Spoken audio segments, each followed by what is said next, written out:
And joining us now is Fr Stephen Okello. He's the coordinator of the Pope's visit. Thank you so much for coming to studio. You know, the last such visit was by Pope John Paul II in 1995. Would you be able to draw similarities or differences in terms of planning and the, schedule of events with this upcoming visit in November? This is 20 years down the line, and a lot has changed in this country. The social life of the Kenyans, economic life, even religious life, so that Kenyans have become much more responsible for their own religion, and we are having a context in which we are in a terrorist fear continuously. We are also having this climatic change. The youth have become the majority.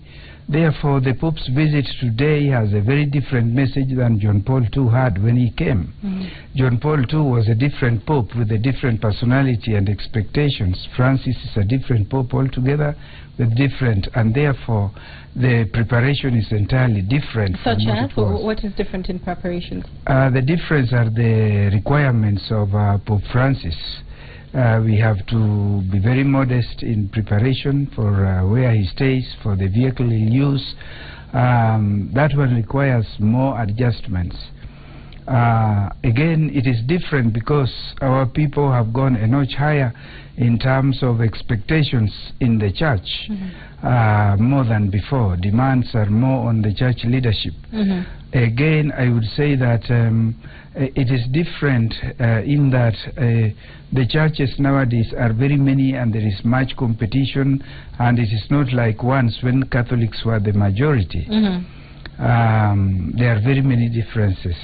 What would you say the significance of this visit is, specifically for those who are of different religious or other persuasions?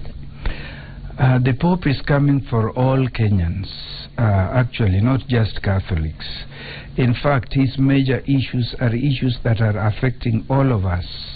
If I begin with the terrorist attacks, the fear the Kenyans are living, the divisions we have among ourselves as people, he is coming to bring a message of consolation, of affirmation, of encouragement. Stand firm, do not be afraid. This is the theme of this visit. This is a message that every Kenyan needs, not only Catholics. He is coming here to try to talk to the leaders of various religions. Like he will be addressed by a Christian, non-Catholic, and a Muslim. Their address will be responded to by an invitation to mutual respect and acceptance and tolerance. This is a message all of us Kenyans need. Right. The Pope is seen to be rather liberal. At the latest synod, he recognized, the synod rather recognized dignity of gays and lesbians, was sympathetic towards divorced, remarried, and cohabiting couples. How does this, if you like, more liberal stance augur with the very traditional, if you like, values of the local Catholic Church? If Pope Francis is liberal, then he is coming direct from Christ. He was liberal too. He accepted everybody. He accepted. There is nobody that ever felt rejected by Christ. So I feel that Pope Francis' position to give everybody their dignity is something very authentic to Christianity. And I would as well say that there are certain requirements, he's saying, but he has a lot of understanding and sympathy for everybody. He doesn't discriminate. You're saying that augurs, well with ourselves here in the local Catholic Church, but how do you do that practically in terms of if there is a Catholic faithful who has remarried or who is divorced or is, a single parent, all of these non-traditional, if you like, views of family? How does the local church accept them?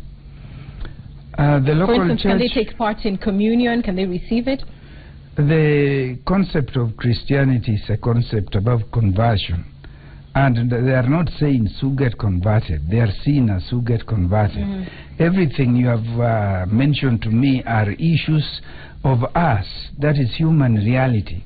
We have our weaknesses and frailty that the Pope understands very much. But we are being invited to conversion and to a stronger life faith and values. So you agree it's a message of mercy, I suppose, as you were saying. Finally, Father, you know, I think the Catholic Church in Kenya is about 14 million strong, thereabout. Correct. And some argue that if the faithful were actually faithful, then Kenya and Africa would not face many of the social vices that it's grappling with, corruption or various inequalities. Is the proverbial fig tree still bearing fruit or not? I don't know that proverbial fig tree. I don't know about it. Are the faithful still faithful? But I think we have so many Christians who are faithful, and we have some who are not faithful. Like even within the same human being, we have your part that is faithful and your part that is not faithful.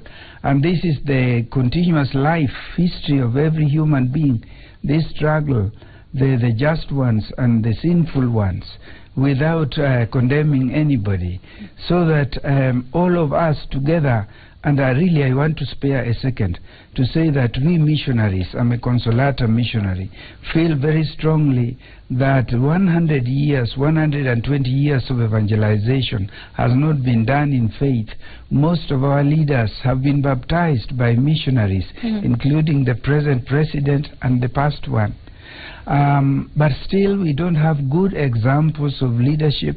They are struggling, I believe, and there is much more improvement now than 10, 20 years ago. All right. Thank you so much, Father. This human condition, I wish we had more time to talk about that. Thank you for coming in. Welcome. All right, you're welcome.